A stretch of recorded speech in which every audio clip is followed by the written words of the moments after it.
Oi, gente, meu nome é Fernanda, faço parte do GCC e hoje eu vou resolver com vocês o exercício Livraria ou Bookshop da plataforma CSS.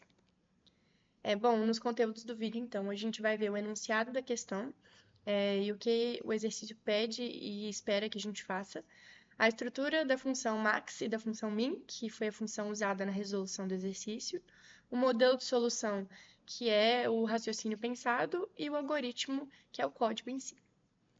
Bom, no enunciado, então, ele fala que a gente está em uma livraria que vende N livros diferentes. A gente sabe o preço e o número de páginas de cada livro. E decidimos que o preço total das compras vai ser no máximo X. Aí a gente quer saber qual que é o número máximo de páginas que a gente pode comprar, sendo que a gente só pode comprar cada livro no máximo uma vez, sem repetições.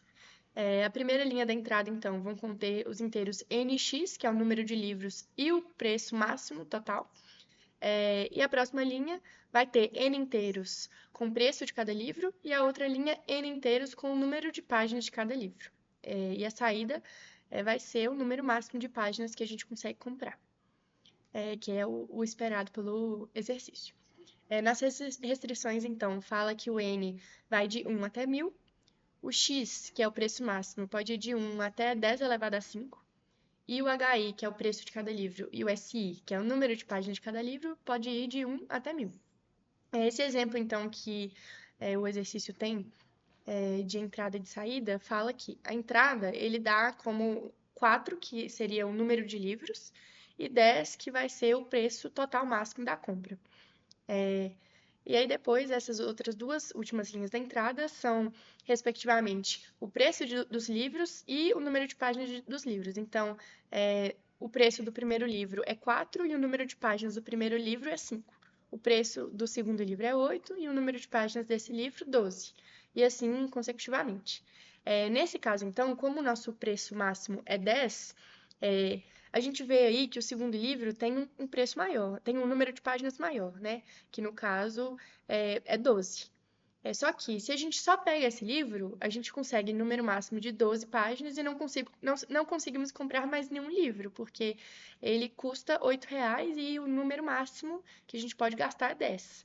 Então, não tem nenhum outro livro que a gente possa comprar sem extrapolar esse valor. Então, nesse caso, a melhor alternativa seria o primeiro e o terceiro livro, que custam R$ 4 e R$ 5, totalizando 9, que ainda está dentro do limite, e o número de páginas do primeiro livro é 5 e do terceiro é 8, somando 13 páginas, que é o número máximo que a gente consegue dentro desse limite, e a saída é 13. Então, a estrutura da função max e da função min, que são a estrutura mesmo é igual, só retorna valores diferentes, tem funcionalidades diferentes.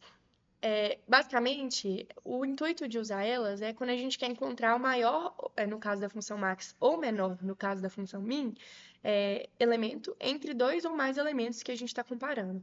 Então, nessas duas linhas de código que eu deixei aí, a variável maior, ela vai receber o maior elemento entre a variável A e a variável B. E a variável menor vai receber o menor elemento entre A e B.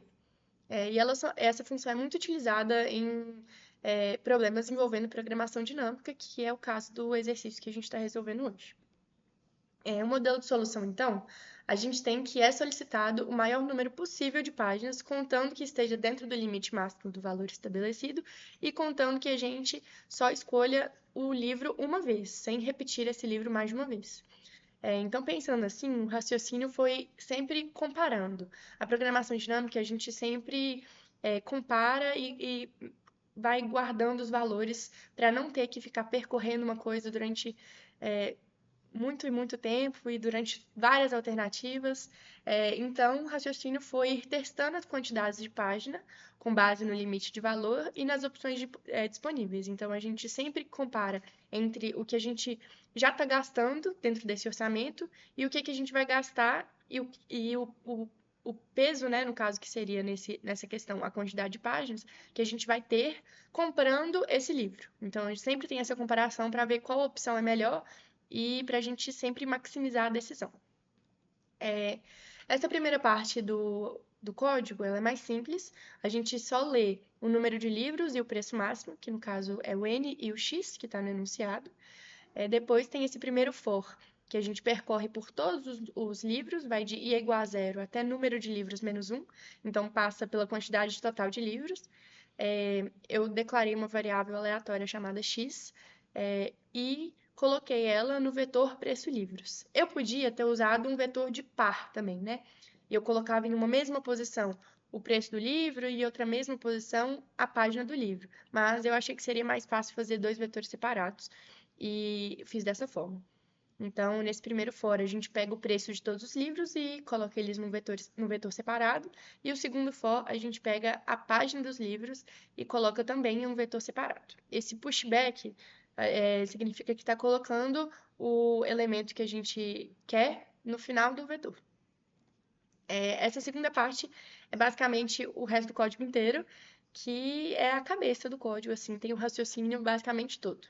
Primeiro, o que é muito comum em exercícios de programação dinâmica, a gente tem um vetor que vai guardando as alternativas e as decisões que a gente está tomando. Esse vetor, no caso, eu chamei de DP, que seria de programação dinâmica. Declarei ele com tamanho de preço máximo mais 1, porque em cada posição vai ter a quantidade de páginas que a gente tem nesse orçamento. Então, na linha 10 que eu estou printando DP na posição preço máximo, significa que eu estou printando a quantidade de páginas que eu tenho com esse preço, com esse orçamento.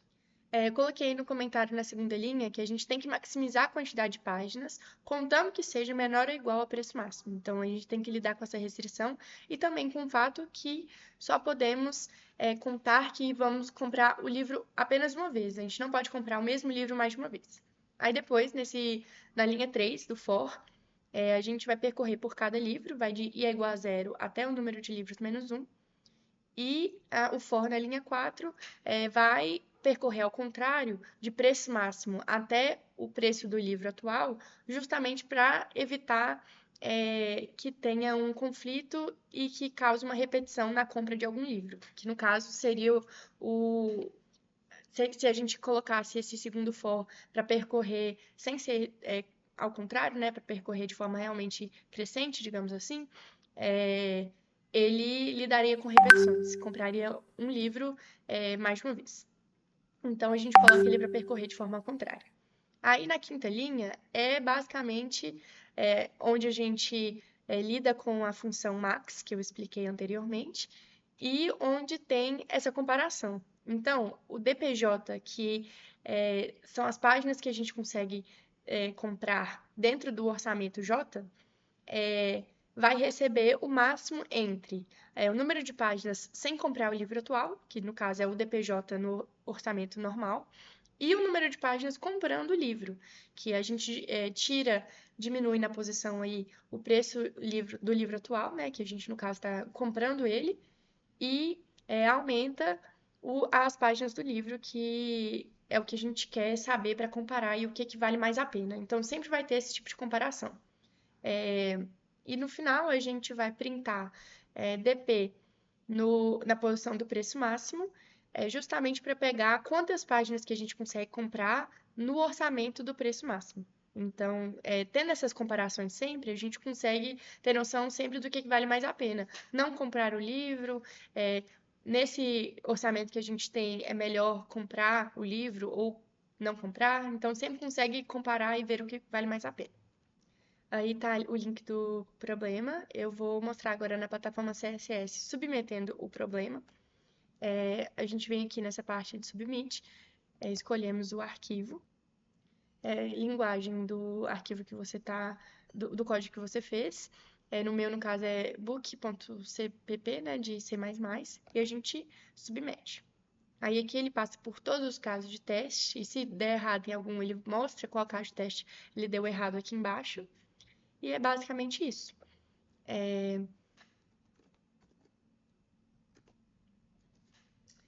Obrigada pela atenção, espero que tenha dado para entender. Se tiverem qualquer tipo de dúvida, ou qualquer coisa que não foi esclarecido, pode deixar nos comentários. Se tiverem qualquer sugestão também de exercício que a gente possa gravar, ou de outros assuntos que a gente possa trazer aqui, vai ser muito legal. Encaminhem um vídeo para quem também gosta de programação competitiva e sigam a gente nas redes sociais. Esse QR Code leva para o Instagram do GCC, para vocês encontrarem mais conteúdos desse tipo. E é isso. Muito obrigada pela atenção.